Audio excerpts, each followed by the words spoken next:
Hello friends, welcome back to Anvesha channel. आज हम लोग पढ़ेंगे एक कहानी यह भी, ठीक है, जो आत्मकथा है, ठीक है। और ये मनु भंडारी द्वारा रचित है, ठीक है। विधा अगर हम देखते हैं तो इसकी विधा आत्मकथा है, ठीक है, लेकिन लेखिका ने इसे आत्मकथा नहीं कहा है, ठीक है।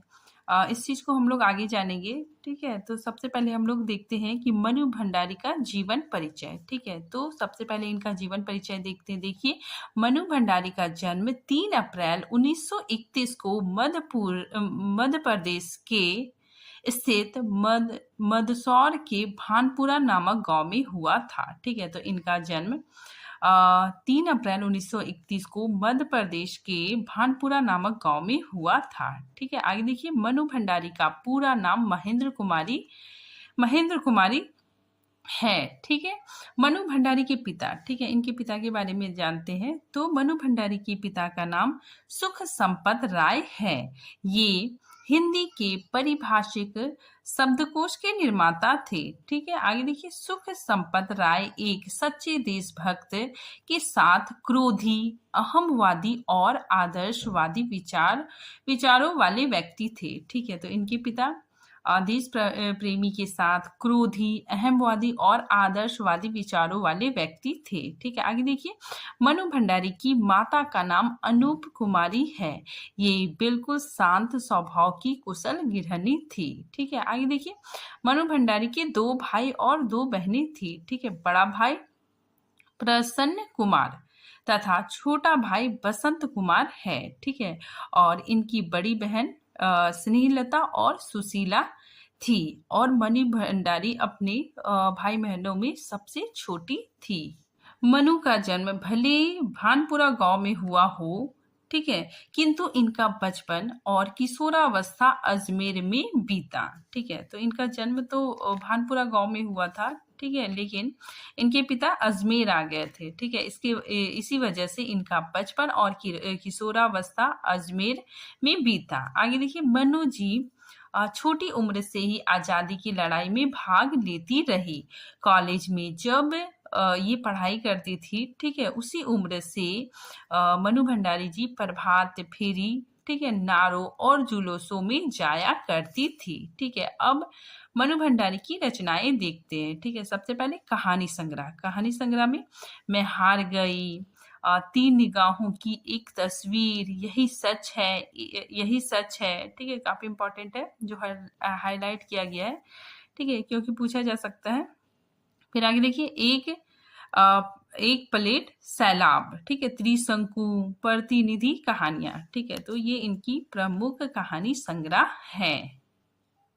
आगे देखिए, बच्चों के लिए भी इन्होंने पुस्तकें लिखी, ठीक है। तो देखिए, आस माता, ये बाल उपन्यास है, ठीक है। आंखों देखा झूठ, ठीक है। तो ये बच्चों के लिए भी उपन्यास लेखिका ने लिखा, ठीक है। कलवा, ठीक है, ये भी बाल उपन्यास है, ठीक है। अब इनके नाटक, ठीक है, इन्होंने नाटक भी रचे। तो देखिए, इनके द्वारा रचित महत्वपूर्ण नाटक बिना दीवारों का घर, महाभोज, ठीक है। महाभोज जो है, ठीक है, ये उपन्यास है। फिर इसका नाट्य रूपांतर भी हुआ, ठीक है। तो महाभोज नाट्य रूपांतर, ठीक है, 1882 ईस्वी में। नेक्स्ट है उजली नगरी चतुर राजा, ठीक है। अब देखिए, इनके द्वारा रचित उपन्यास, ठीक है। तो देखिए, एक इंच मुस्कान काफी इंपॉर्टेंट है, ठीक है, पूछा जाता है, बहुत पूछा भी जाता है, ठीक है। तो ये रचना किसकी है? मनु भंडारी का, ठीक है। और एक इंच मुस्कान, ये उपन्यास इन्होंने अपने पति राजेंद्र यादव के साथ मिलकर लिखा था, ठीक है। आगे देखिए, आपका बंटी,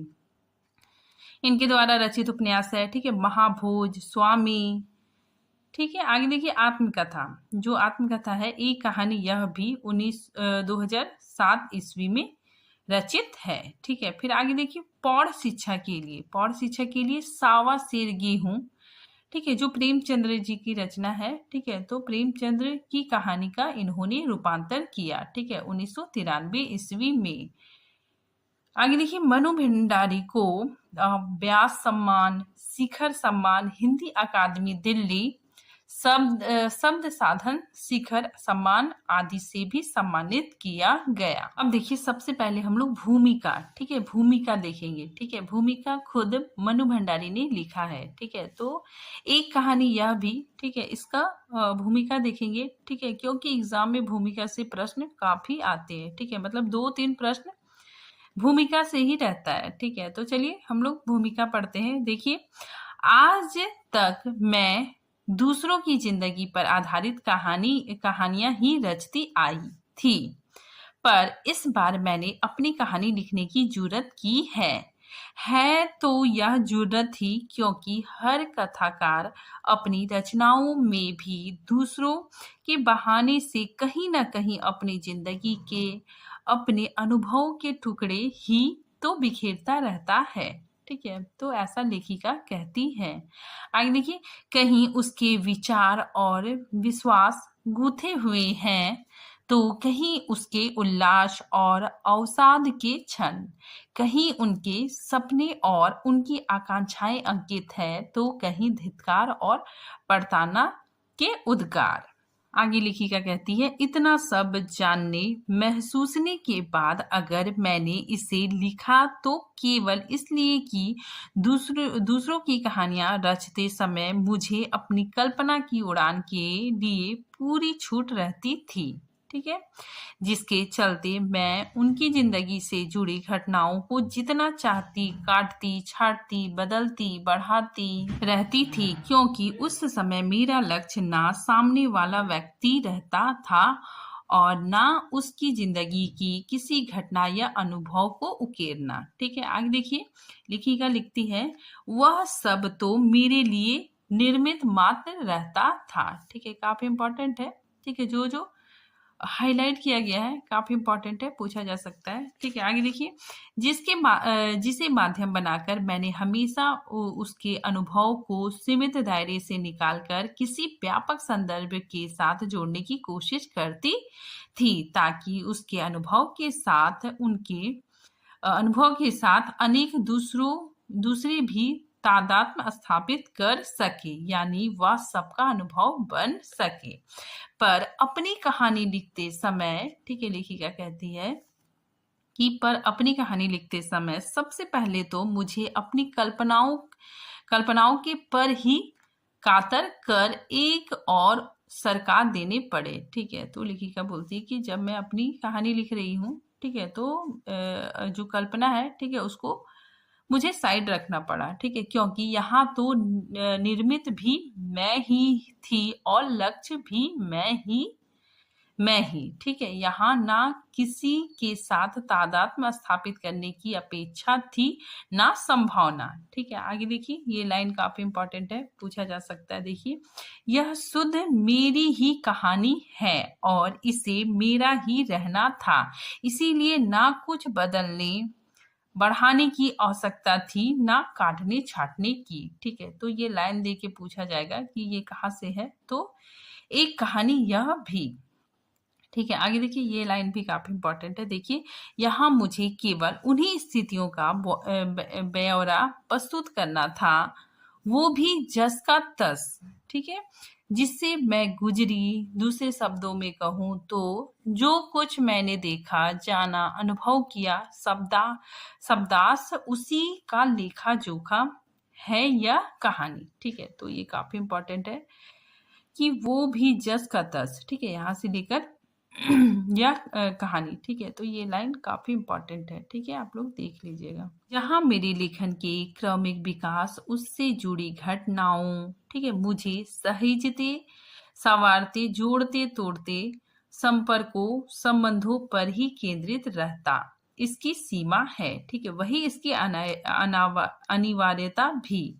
बस शायद यही दूसरों पर कहानियां रचने की विधा अपने पर कहानी लिखने से अलग जान पड़ती है। ठीक है, फिर आगे देखिए, लेखिका कहती है कि आगे बढ़ने से पहले एक बात अच्छी तरह से स्पष्ट कर देना चाहती हूँ कि यह मेरी आत्मकथा कतई नहीं है। ठीक है, तो लेखिका खुद कहती है कि ये मेरी आत्मकथा बिल्कुल नहीं है, ठीक है? इसीलिए मैंने इसका शीर्षक भी एक कहानी यह भी रखा है, ठीक है? जिस तरह कहानी ज़िंदगी का एक अंश मात्र ही होता है, ठीक है? एक पक्ष, एक पहलू, उसी तरह यह भी मेरी ज़िंदगी का एक टुकड़ा मात्र है, ठीक है? तो यहाँ पे देखिए लेखिका यह स्पष्ट कहती है कि ये मेरी आत्मकथा नहीं है, ठीक है? कतई नहीं है, बिल्कुल भी नहीं है, ठीक है? ये मेरी ज़िंदगी का एक हिस्सा मात्र है, ठीक है? मेरी ज़िंदगी का एक टुकड़ा मात्र है, ठीक है? जिस तरह कहानी ज़िंदगी का एक अंश होता है, ठीक है? तो उसी तरह ये मेरी ज़िंदगी का एक हिस्सा मात्र है, ठीक है? ये मेरी आत्मकथा नहीं है। यहाँ पे देखिए ये जो लाइन है, ठीक है? कि जिस तरह कहानी ज़िंदगी का एक अंश मात्र ही होता है, एक पक्ष, एक पहलू, उसी तरह यह भी मेरी ज़िंदगी का एक टुकड़ा मात्र ही है, ठीक है? तो ये लाइन पूछा जा चुका था, ठीक है? दिसंबर 2023 में, ठीक है? तो ये याद रखिएगा आप लोग, ठीक है? ये काफ़ी इम्पोर्टेंट है। जो मुख्यतः मेरे लेखकीय व्यक्तित्व और मेरी लेखन यात्रा पर केंद्रित है। बचपन और किशोरावस्था के मेरे संपर्क संबंध जिसमें माँ, पिता, भाई, बहन, मित्र, अध्यापक आदि है और वह परिवेश तो है ही जिसमें मेरे लेखकीय व्यक्तित्व की नींव पड़ी थी, ठीक है? आगे देखिए ये लाइन काफी इंपॉर्टेंट है। देखिए लेखिका लिखती है कि होश संभालने के बाद जिस पिता से मेरी कभी नहीं बनती, ठीक है, उम्र के इस पौधेपन पर पीछे मुड़कर देखती हूँ तो आश्चर्य होता है, बल्कि कहूँ कि अविश्वसनीय लगता है कि अपनी अच्छाइयों और बुराइयों के साथ मैं जो भी हूँ, जैसी भी हूँ, उसका बहुत सा अंश विरासत के रूप में शायद मेरे पिता से ही मिला है, ठीक है? तो लेखिका स्पष्ट कहती है कि मेरे अंदर जो अच्छाइयाँ हैं, ठीक है, वो बुराइयाँ और बुराइयाँ हैं, ठीक है, वो ज़्यादातर विरासत में मुझे अपने पिता से ही मिला है। इसलिए उनका विस्तार थोड़े विस्तार में चला गया, ठीक है? मतलब पिता का जो विवरण है, ठीक है, वो थोड़े विस्तार में चला गया। फिर लेखन की शुरुआत का पहला चरण और उसकी विकास यात्रा जो बेहद मंथर गति से चलने के बावजूद नाटक, उपन्यास और पटकथा लेखन तक तो फैली, ठीक है? फिर आगे देखिए ये भूमिका आपको बोरिंग लग रहा होगा, ठीक है, लेकिन हमारे एग्जाम के दृष्टिकोण से काफी इम्पोर्टेंट है, ठीक है? तो एक बार हम लोग अच्छे से पूरी भूमिका पढ़ लेते हैं, ठीक है? आगे देखिए अन्य विधाओं पर तो कभी प्रयोग ही नहीं किया, जानती हूँ वो सब मेरे सामर्थ्य की सीमा के बाहर है। हाँ, अपनी विधा की रचनाओं के दौरान इनसे संबंधित व्यक्तियों और स्थितियों के जो दिलचस्प अनुभव हुए, उनका संक्षिप्त ब्यौरा इस कहानी का प्रमुख हिस्सा है, ठीक है? आगे देखिए अपनी इस लेखनीय यात्रा में लेखक बंधुओं और लेखन में रुचि रखने वाले लोगों का जुड़ते चले जाना स्वाभाविक भी था और अनिवार्य भी। फिर तो आज तक यही सहयात्री रहे मेरे और इन्हीं के स्नेह सहयोग से मेरी जिंदगी का छोटा बड़ा काम अंजाम भी पाता रहा, ठीक है? मेरी जिंदगी का अभिन्न हिस्सा होने के कारण कुछ साहित्य संबंधों की उपस्थिति अनिवार्य थी, जहां मैं चाहे जिस रूप में भी उन्हें तो होना ही था, ठीक है? आगे देखिए लेखिका लिखती है हाँ, कुछ लोग एक झोंके की तरह आकर मात्र मेरी संवेदना को ही नहीं झकझोर गए, बल्कि मेरे सामने कुछ अनु उत्तरीय प्रश्न भी छोड़ गए और जब तक इन प्रश्नों के उत्तर नहीं मिल जाते, हो सकता है तब तक ये मेरे साथ ही बने रहे, ठीक है? आगे देखिए ये लाइन इंपॉर्टेंट है। आगे देखिए अपने निश्चल स्नेह और सहयोग से जिन्होंने जीवन के प्रति मेरी आस्था को बढ़ाया, उन्हें मैं भूल सकती हूँ क्या, ठीक है? तो लेखिका कहती है कि जिन्होंने मेरे मतलब जिन्होंने मेरे अंदर, ठीक है, स्नेह सहयोग सहयोग से जिन्होंने जीवन के प्रति आस्था को बढ़ाया, ठीक है, उसे मैं भूल नहीं सकती। इसमें कोई संदेह नहीं है कि मेरा अस्तित्व ही इन साहित्य मित्रों पर टिका हुआ है। ठीक है, आगे देखिए, ये लाइन काफ़ी इम्पोर्टेंट है। ठीक है, तो देखिए, इसीलिए ये है तो मैं हूँ। ठीक है, लेखिका लिखती है कि इसीलिए ये है तो मैं हूँ, इनके बिना तो मेरी कहानी बन ही नहीं सकती थी। उनके बावजूद मैंने इनमें से किसी का भी व्यक्तिगत विश्लेषण नहीं किया। ठीक है, नहीं किया। आगे देखिए, हो सकता है कि इनके मूल में यही बात रही हो कि अपनी कहानी के बीच दूसरों की कहानी क्यों डाली जाए। इनको कहीं और उपयोग नहीं किया जा सकता, ज़्यादा सार्थक उपयोग। यूं छोटी मोटी टिप्पणियां तो जरूर की है, पर वो या तो उनके परिचित कराने के लिए या फिर किसी संदर्भ विशेष के चलते। ठीक है, आगे देखिए, कोई भी लेखक ना तो संपर्क संबंध विहीन हो सकता है, ना परिवेश निरपेक्ष। इसीलिए उन घटनाओं को तो इसका अनिवार्य हिस्सा होना ही था, जिन्होंने मात्र मेरी संवेदना को ही नहीं बल्कि पूरे देश को झकझोर कर रख दिया।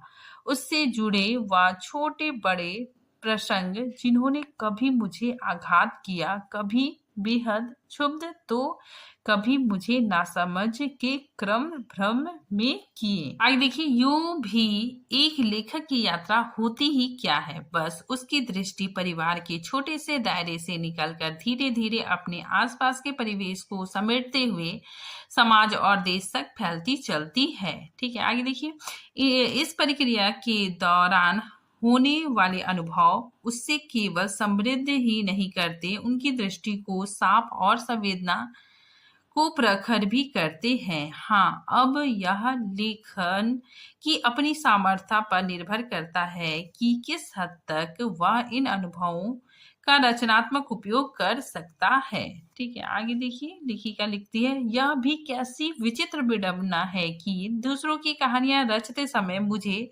सामने वाले को और उसकी संपूर्णता के साथ अपने में मिलाना पड़ता था, और इस हद तक मिलाना पड़ता था कि स्व और पर के सारे भेद मिटाकर दोनों एक लय एकाकार हो जाते थे। पर अपनी कहानी लिखते समय तो मुझे अपने को अपने से ही काटकर बिल्कुल अलग कर देना पड़ा। ठीक है, काफी इंपॉर्टेंट है। आगे देखिए, ये लाइन भी काफी इंपॉर्टेंट है।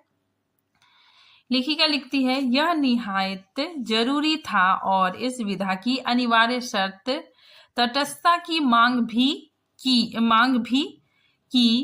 लिखने वाली मनु और जानने वाली मनु के बीच पर्याप्त फासला बनाकर रख सकूं। ठीक है, तो यहाँ पे काफी इंपॉर्टेंट है, ऐसा पूछा जा सकता है। ठीक है, कि ये लाइन कहाँ से आया है कि कि लिखने वाली मनु और जानने वाली मनु के बीच पर्याप्त फासला बनाकर रख सकूं। अब इसमें कहाँ तक सफल हो सकी हूं, इसका निर्णायक तो पाठक ही होंगे। मुझे तो इसका ना दावा है ना दर्प। लेखक और साहित्य से हटकर अपनी निजी जीवन की त्रासदी से भरे पूरक प्रसंग को लेखकीय जीवन पर केंद्रित अपनी इस कहानी में सम्मिलित किया जाए या नहीं, यह दुविधा ने कई दिनों तक मुझे परेशान रखा। अपनी कुछ घनिष्ठ मित्रों से सलाह ली और उनके आग्रह पर अंततः इसे सम्मिलित करने का निर्णय ही लिया। बाद में तो मैं भी सोचने लगी कि मेरा और राजेंद्र, ठीक है, इनके पति है राजेंद्र, ठीक है, तो लेखिका क्या कहती है कि मैं सोचने लगी कि मेरा और राजेंद्र का संबंध जितना निजता और अंतरंगता के दायरे में आता है, उससे कहीं अधिक लेखन के दायरे में आता है। ठीक है, आगे देखिए, लेखन के कारण ही हमने विवाह किया, हम पति पत्नी बने। ठीक है, काफी इंपॉर्टेंट लाइन है। ठीक है, याद रखिएगा। आगे देखिए, उस समय मुझे लगता था कि राजेंद्र से विवाह करते ही लेखन के लिए जैसे राजमार्ग खुल जाएगा और उसी समय यही मेरा एकमात्र काम्य था। ठीक है, उस समय कैसे मैं यह भूल गई कि शादी करते ही मेरे व्यक्तित्व के दो हिस्से हो जाएंगे। ठीक है, लेखक और पत्नी।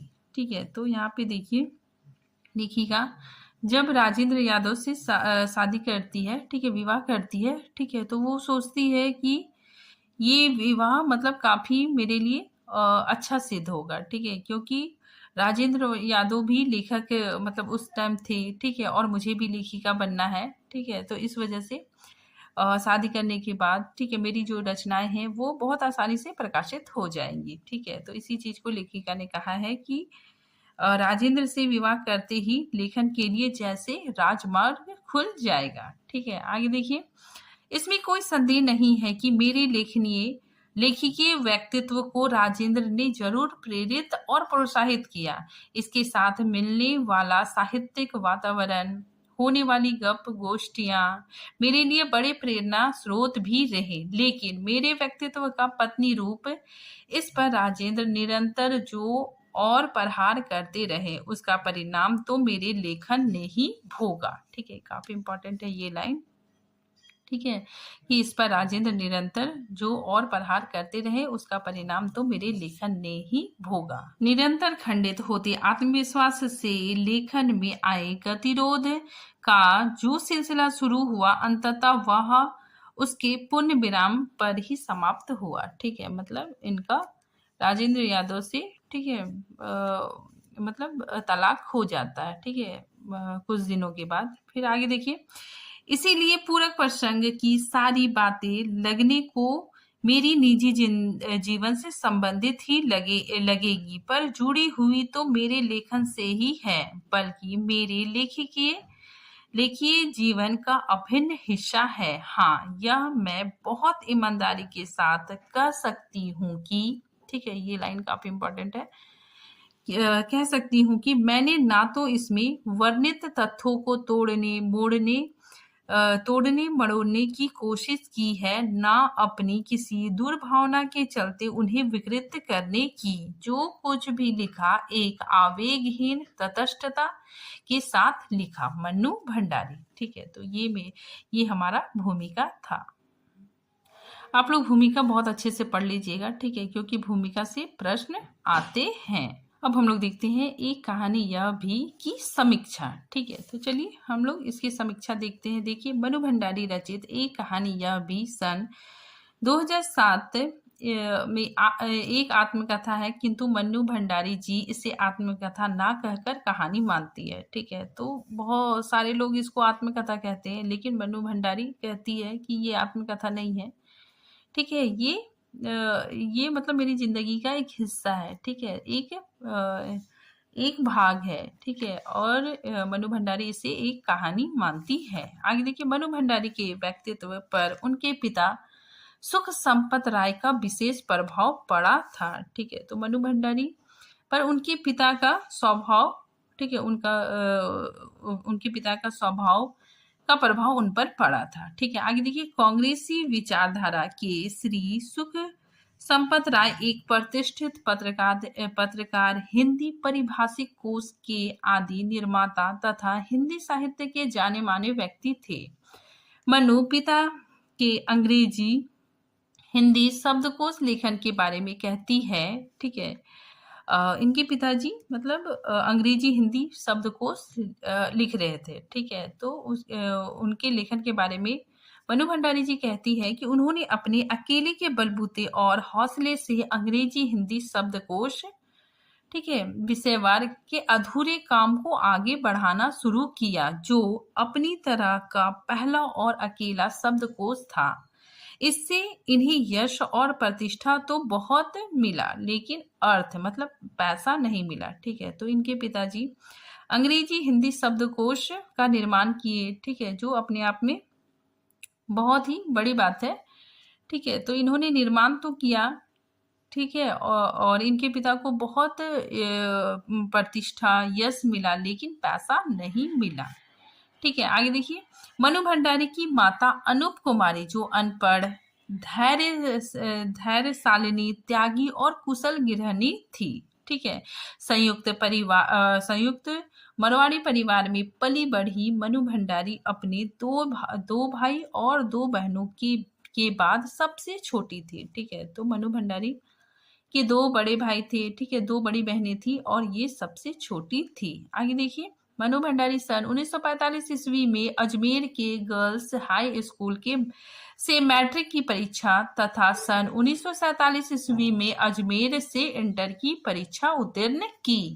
मनु भंडारी स्वतंत्रता संग्राम में सक्रिय रहा करती थी, ठीक है। विद्यार्थी जीवन में अजमेर कॉलेज में हड़ताल करना, कॉलेज बंद करवाना आदि में मुख्य भूमिका निभाती थी, ठीक है। आगे देखिए, लेखिका के अंदर साहित्य का बीजारोपण करने का श्रेय हिंदी की प्रधानाध्यापिका शीला अग्रवाल को जाता है, ठीक है। तो ये शीला अग्रवाल नाम याद रखिएगा आप लोग, ठीक है। इन्होंने ही साहित्य का बीजारोपण करने में मदद की थी, ठीक है। आगे देखिए, काशी विश्वविद्यालय से स्नातकोत्तर करने के बाद मनु भंडारी कलकत्ता में बाजीगंज शिक्षा सदन स्कूल में करीब 9 वर्ष तक अध्यापन कार्य की, ठीक है। यही उनकी मुलाकात राजेंद्र यादव से हुई, जो लाइब्रेरी से पुस्तक लेने के लिए आए हुए थे, ठीक है। तो ये मनु भंडारी जी कलकत्ता में बालीगंज शिक्षा सदन में पढ़ाती थी, ठीक है। और उसी समय, ठीक है, इनकी मुलाकात राजेंद्र यादव से होती है, ठीक है। राजेंद्र यादव लाइब्रेरी से पुस्तक लेने के लिए आते हैं, ठीक है। तो इनकी मुलाकात होती है, ठीक है। आगे देखिए, अपने ही विद्यालय में राजेंद्र यादव से हुई भेंट और उनके प्रति आसक्ति के बारे में मनु भंडारी जी कहती है कि राजेंद्र की मित्रता अब धीरे धीरे दूसरी दिशा की ओर मुड़ चली और यह परिवर्तन एक तरफा तो था नहीं, उसमें मेरी बराबरी की सहमति ही नहीं, सहयोग भी था, ठीक है। परिणाम यह हुआ कि मेरे लेखनीय उत्साह उमंग में रोमानी रंग भी भरने लगा, ठीक है। तो ये दोनों एक दूसरे के करीब आने लगे, ठीक है। मनु भंडारी पिता के विरुद्ध राजेंद्र यादव से सन 1959 ईस्वी में विवाह कर ली, ठीक है। लेखक से विवाह करने के बाद उनका कहना है, ठीक है, जब इन्होंने विवाह किया, ठीक है, तो उस समय लेखिका का कहना था कि एक ही रुचि, एक ही पेशा कितना सुगम रहेगा, ठीक है, कितना सुगम रहेगा जीवन, ठीक है। तो लेखिका मतलब जब विवाह करती है, ठीक है, तो वो सोचती है कि राजेंद्र यादव उस समय स्थापित लेखक थे, ठीक है। अगर मेरी इनसे शादी हो जाएगी, ठीक है, मनु भंडारी का राजेंद्र यादव से शादी हो जाएगा तो जैसे मेरे लिए राजमार्ग खुल जाएगा। यहाँ पे देखिए, लेखिका मतलब राजेंद्र यादव से विवाह यही सोच के करती है कि राजेंद्र यादव, ठीक है, उस समय स्थापित लेखक थे, ठीक है। अगर मेरी इनसे शादी हो गई, मतलब मनु भंडारी की इनसे शादी हो गई, तो मनु भंडारी के लिए राजमार्ग खुल जाएगा, ठीक है। क्योंकि जो मनु भंडारी थी, ठीक है, उस समय लेखिका नहीं बनी थी, ठीक है। तो उन्हें लगा कि राजेंद्र यादव से विवाह होने के बाद वो लेखिका बन जाएगी, ठीक है। साथ ही उनकी बहुत सारी रचनाएं, ठीक है, बहुत आसानी से प्रकाशित हो जाएंगी, ठीक है। इसीलिए लेखिका कहती है कि एक ही रुचि, एक ही पेशा, कितना सुगम रहेगा जीवन, मुझे अपने लिखने के लिए जैसे राजमार्ग मिल जाएगा, ठीक है। लेखिका कहती है कि मुझे अपने लिखने के लिए जैसे राजमार्ग, ठीक है, हाईवे मिल जाएगा, लेकिन एक ही पेशे के 2 लोगों का साथ जहां कई सुविधाएं जुटाती है, वहीं दिक्कतों का अंबार भी लगा देता है। कम से कम मेरा यही अनुभव है, ठीक है। तो लेखिका बोलती है कि एक ही पेशे के 2 लोग अगर साथ में रहते हैं, ठीक है, तो कई सुविधाएं जुटाती है, लेकिन बहुत सारी दिक्कतें भी आने लगती है, ठीक है। आगे देखिए, राजेंद्र यादव से शादी करने के बाद उनकी समांतर जिंदगी के पैटर्न से लेखिका बहुत ज्यादा दुखी होती रहती है। मनु भंडारी के पति राजेंद्र यादव के दाम्पत्य संबंधी सोच के बारे में वो लिखती है, ठीक है। देखिए इनके पति का क्या सोच था, ठीक है, उसके बारे में लेखिका लिखती है कि देखो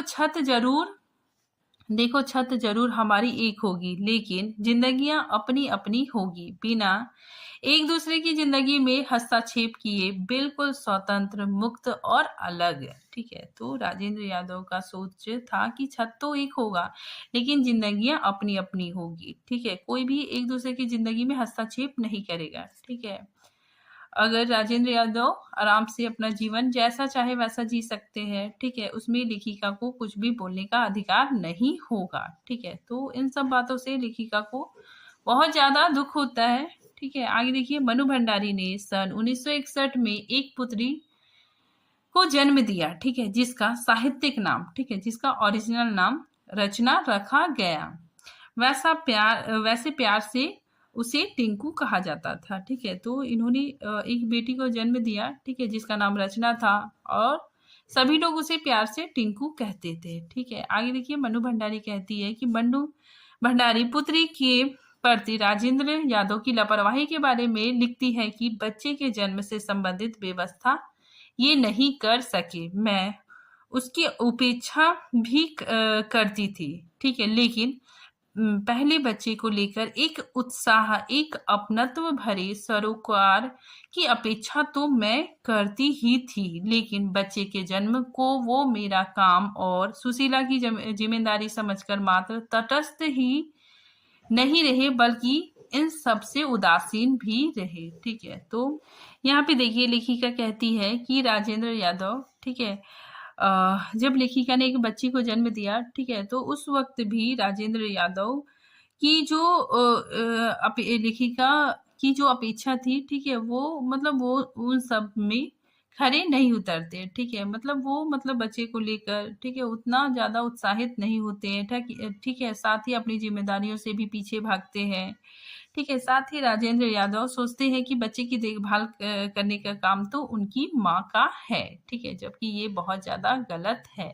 मनु भंडारी राजेंद्र यादव के साथ अस्थायी रूप से रहने के लिए दिल्ली आई, ठीक है, और यहाँ मिरांडा हाउस में प्राध्यापिका के पद पर नियुक्त हुई, ठीक है। आगे देखिए, मनु भंडारी ने अपनी इस आत्मकथनात्मक रचना एक कहानी यह भी में अपने किशोर जीवन से लेकर पिताजी और कॉलेज की प्रधानाध्यापिका शीला अग्रवाल के व्यक्तित्व को विशेष रूप से उभारा है, ठीक है। आगे देखिए, मनु अपने काले रंग के कारण जो हीन भावना का अनुभव करती थी, उसके बारे में वो कहती है कि मैं काली हूँ, बचपन में दुबली और मरियल भी थी, गोरा रंग पिताजी की कमजोरी थी, सो बचपन से मुझसे 2 साल बड़ी, खूब गोरी, स्वस्थ और हंसमुख बहन सुशीला से हर बात में तुलना और फिर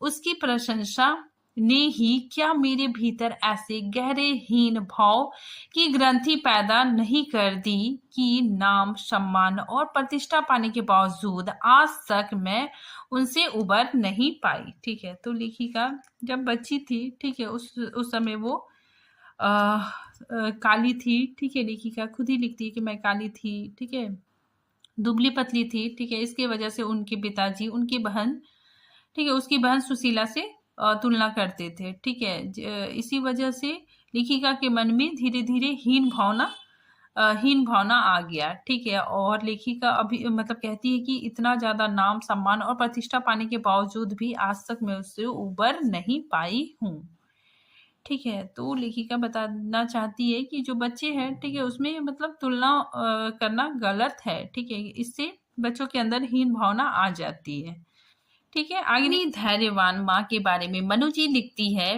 पिता के ठीक विपरीत थी हमारी बेपढ़ी लिखी माँ, धरती से कुछ ज्यादा ही धैर्य और सहनशील थी, ठीक है। पिता के हर जातित्व को अपना प्रत्यय और बच्चों की हर उचित अनुचित फरमाइश और जिद को अपना फर्ज समझकर बड़े सहज भाव से स्वीकार करती थी, लेकिन निहायत असहाय मजबूरी में लिपटा उनका यह त्याग कभी मेरा आदर्श नहीं बन सका, ठीक है। तो इनकी माँ पढ़ी लिखी नहीं थी, ठीक है, साथ ही ये बहुत ज्यादा धैर्यवान थी, ठीक है, सहनशील थी, जो मतलब बच्चों को, पति को, ठीक है, उसकी फरमाइश को पूरा करना अपना फर्ज समझती थी, ठीक है।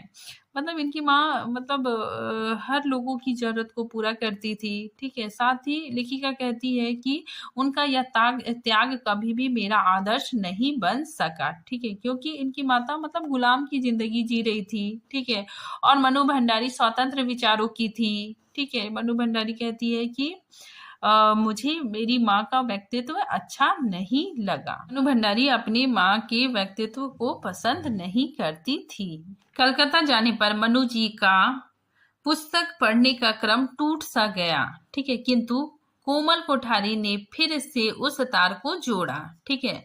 मनु जी कोमल कोठारी के बारे में कहती है, कलकत्ता जाने के बाद पुस्तक पढ़ने का जो कर्म टूटा था उसे जोड़ा कोमल कोठारी ने, काफी कुछ पढ़वाया था। उन्होंने केवल पढ़वाया ही नहीं, बहस चर्चा भी करते थे, ठीक है। मैं तो उनका पढ़ाकूपन देखकर भी दंग थी, फिर कई बातों में उनका नया दृष्टिकोण, ठीक है। फिर आगे देखिए, मनु जी कलकत्ता में अपने करियर की शुरुआत बालीगंज शिक्षा सदन से की, जिसकी मुखिया यानी हेड पुष्पमयी बोस थी, ठीक है। आगे देखिए, लेखिका कहानी प्रकाशन के दौरान भैरव जी की चर्चा करते हुए कहती है, ठीक है, भैरव जी की चर्चा करते हुए लेखिका लिखती है कि अपनी तीसरी कहानी अभिनेता उनके पास भेजी थी तो तुरंत उनका उत्तर आया, कोशिश तो यही करनी चाहिए कि कहानी का ग्राफ बराबर ऊपर की ओर चढ़ता रहे, पर ऊपर की ओर ना भी चढ़े तो कम से कम उस स्तर पर तो जरूर ही बना रहे जहां से शुरू किया था। पर तुम्हारी यह कहानी तो ग्राफ के नीचे की ओर सरकने का संकेत कर रही है, ध्यान रहे आगे से ऐसा ना हो, ठीक है। तो लेखिका भैरव जी के बारे में कहती है कि लेखिका ने जब अपनी तीसरी कहानी अभिनेता प्रकाशित होने के लिए भेजा था, ठीक है, जिसे पढ़कर भैरव जी ने कहा था कि कोशिश तो यही होना चाहिए कि कहानी का ग्राफ ऊपर जाए, ठीक है। मतलब पहले जो तुम कहानियां लिखती थी वो काफी अच्छे स्तर की होती थी, उसमें पढ़ता था, ठीक है, लेकिन अभी जो तुम कहानी लिख रही हो, ठीक है, उसमें मतलब उसका स्तर नीचे जा रहा है, ठीक है। इसी वजह से आगे से ध्यान रखना कि अपनी कहानियां बहुत अच्छे से, ठीक है, बहुत अच्छे से लिखना, ठीक है। तो इसी बात को लेखिका कहना चाह रही है। आगे देखिए, भैरव जी की एक और यादों को साझा करती हुई मनु जी कहती है कि मेरी शादी के बाद भैरव जी ने हल्के फुल्के मूड में किसी हल्के फुल्के मूड में कभी किसी से कहा था कि मनु भंडारी मेरी खोज है, ठीक है, और राजेंद्र यादव की प्राप्ति, ठीक है। तो ऐसा वक्तव्य भैरव जी ने कहा था कि मनु भंडारी क्या है, मेरी खोज है और राजेंद्र यादव की प्राप्ति। सन 1957 में अमृत राय जी कौन थे? प्रेमचंद जी के पुत्र, ठीक है। तो सन 1957 में अमृत राय जी द्वारा इलाहाबाद में प्रगतिशील लेखक संघ का बृहद सम्मेलन आयोजित किया गया था, जिसमें राजेंद्र यादव के साथ मनु भंडारी भी आमंत्रित थी। लेखिका यहाँ पहली बार मोहन राकेश, कमलेश्वर, रेणु, अमरकांत, नामवर सिंह, महादेवी वर्मा, हजारी प्रसाद द्विवेदी आदि महान लेखिकाओं से मिली, ठीक है। फिर आगे देखिए, मनु भंडारी की प्रारंभिक दौर की कहानियों की घटनाएं और पात्र अजमेर के उसी ब्रह्मपुर मोहल्ले से जुड़े हुए हैं जहां उनका अपना बचपन और किशोरा अवस्था गुजरा था, ठीक है। तो इनकी जो प्रारंभिक कहानियां थी, ठीक है, उसके पात्र अजमेर के उसी ब्रह्मपुरी मोहल्ले से जुड़े हुए थे, ठीक है, जहां उनका बचपन और किशोरावस्था गुजरा था। आगे देखिए, कॉलेज के दिनों में लेखिका के प्रिय लेखक यशपाल थे। शायद प्रिय होने का कारण उनकी रचनाओं में क्रांतिकारी विचारों का होना हो सकता है, ठीक है। आगे देखिए, मनु भंडारी, ठीक है, एक घटना का वर्णन करती है। तो देखिए, मनु भंडारी उस रंगरेज बाबा की चर्चा करती है जो देश आजादी के बाद पाकिस्तान चले गए थे, ठीक है। जब देश का विभाजन हुआ था तो ये रंगरेज बाबा पाकिस्तान चले गए थे, किंतु पुनः वापस चले आए। मन्नू जी एवं अन्य पड़ोसियों के पूछने पर बाबा ने रोते हुए कहा था, अपनी मिट्टी को छोड़कर कोई रह सकता है क्या? अपनी माँ को छोड़कर कोई रह सकता है क्या? ठीक है, तो वो रोते रोते बोलते हैं, ठीक है, आगे देखिए, मनु भंडारी अपनी कहानियों के बारे में कहती है कि इन कहानियों के माध्यम से मैं इतना ही कहना चाहती हूँ कि करीब से करीब ये सारी कहानियां वास्तविक पात्रों एवं वास्तविक घटनाओं पर आधारित है। ठीक है, तो लेखिका कहती है कि मेरी जो कहानियां हैं, ठीक है, वो उसमें जो पात्र है वो वास्तविक पात्र है और घटनाएं भी वास्तविकता पर आधारित है। आगे देखिए, इनकी जो कहानी है यही सच है, ठीक है, उस पर रजनीगंधा नामक फिल्म बनाई गई। ठीक है, तो आज ये टॉपिक यहीं पे खत्म होता है। ठीक है, वीडियो काफी लंबा हो रहा है। ठीक है, तो मिलते हैं नेक्स्ट टॉपिक के साथ, तब तक के लिए थैंक यू।